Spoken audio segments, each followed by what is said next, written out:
Olympics hockey रे भारत को आउ एक सफलता मिली। आयरलैंड को 2-0 हराई हरमनप्रीत सिंह को नेतृत्वाधीन भारतीय टीम। दुईटी गोल क्रीड़ा समीक्षक आम सहित अधिक आलोचना अच्छा डॉक्टर दास। हॉकीर ना शुणिले ओडिशा परिप्रेक्षी में आउ टे स्वतंत्र हो जाए केमी देखुं हॉकीर सफलता आयरलैंड को हराई भारत आज निश्चित भाव में तो प्रथम कंग्रेचुलेसन जनइबे आम स्टूडेंट अमित रोहिदास दल में एकमात्र खेलाड़ी से अच्छा तो निश्चित भाव हॉकी रे जितला बेले हॉकी ओडिशा जी कर लास्ट जो हॉकी रे आपण जानिथिबे जो 41 वर्ष पर ब्रोंज जीतबारे तारे ओडिशार प्रमुख भूमिका थिला तो निश्चित भाव में यहाँ गोटे बहुत बड़ ये जोटा कि जो टीम आयरलैंड काली 2-1 हारी ऑस्ट्रेलिया संगे एत बढ़िया फाइट देइथिला जे दल को 2-0 भारत हरैबा निश्चित भाव बहुत बड़ कथा एवं सबुठ बड़ कथा होची जे हरमनप्रीत सिंह जे ए टूर्नामेंट रे पर्यंत सबुठ हाईएस्ट गोल स्कोरर रहिछन से पर्यंत 4टी गोल देइछन तेणु गोटे मैच जोटा कि ओलंपिक भाया गोटे टूर्नामेंट रे एपर्यंत जिते मैच खेलाई भर हाईएस्ट गोल स्कोरर अग्रणी रहा भारत पक्ष निश्चित भाव में आउ गोटे गर्वर विषय तेणु आज मैच बहुत भल होता भारत तार जो पूर्व 2 मैच अपेक्षा आज मैच रे बेटर कोऑर्डिनेशन थिला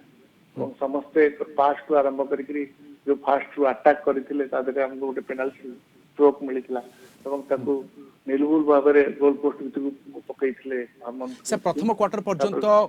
आगरे थिला भारत एवं द्वितीय क्वार्टर को मध्य आयरलैंड चापर आसी जाइथिला एहा सहज हला कि हाँ निश्चित भाव में द्वितीय क्वार्टर रे माने चापर पकईथिले कारण हमर अधिकांश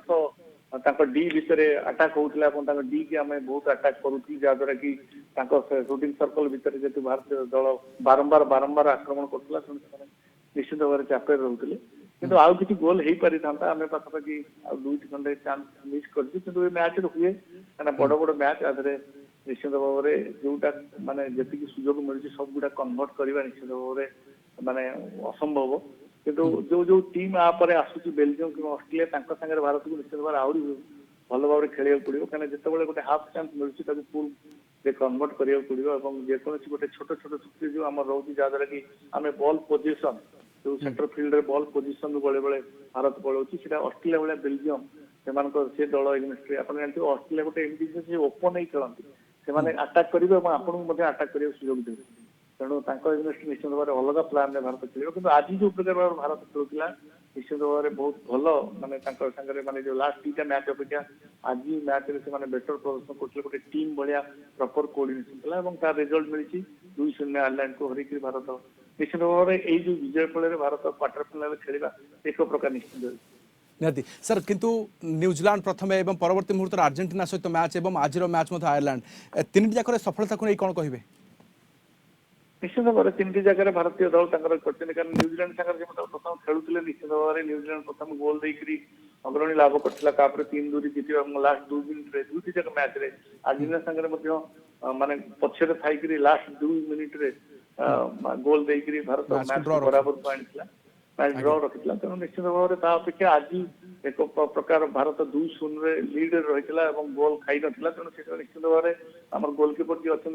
धन्यवाद देना गोटे 2टा सुजोग था जहाँ करते अमित रोहिदास आज बैक रे बहुत भल खेलते पेनाल्टी कॉर्नर जो बहुत पाई माने भारत अपेक्षा आयरलैंड पाई अधिका पेनाल्टी कॉर्नर किंतु कौन प्रकार पेनाल्टी कॉर्नर से सुजोग दे नथिले कन्वर्ट करने निश्चित भाव आप जानते अमित रोहिदास जो पोजिशन खेलते से पूरा ओपन होकर आसती जो कति सुइसाइडल माने अटैक करके आसती माने जो माने रेंज रे जो लाइन में बॉल आसता है से लाइन रे पूरा छाती देखिए आसती जहाँद्वारा कि गोलकीपर को सुविधा हुई अन्य एंगल टाइम चेक करने तेणु से निश्चित भाव में गोटे साहसी प्लेयर और अमित रोहिदास से रोल में अच्छा जोटा कि आम एक दिलीप तृतीय करुले तो निश्चित भाव में आज ओभरऑल देखा गले भारत भल खेली मुझे भावुँ बेलजियम कि ऑस्ट्रेलिया जब गोटे भल दल को भारत आटलिस्ट हरई पारता कि ड्र रखी पारता भारत भल ग्रुप रे रहता माने आम ग्रुप रे भल पोजिशन रही अपोनेंट ग्रुप निश्चित भाव में कम वीक दल को भेटा सुजोग पाता जहाँद्वारा कि नेदरलैंड और स्पेन भली दल को अवॉइड कर सर बहुत बहुत धन्यवाद आम सहित रही आलोचना डॉक्टर गगन दास वरिष्ठ क्रीड़ा समीक्षक अधिक आलोचना करते तेज आयरलैंड को भारत 2-0 हराई अर्जेंटीना विपक्ष द्वितीय मैच ड्र रही है पूर्व न्यूजीलैंड सहित लड़ई होता विजय लाभ करता।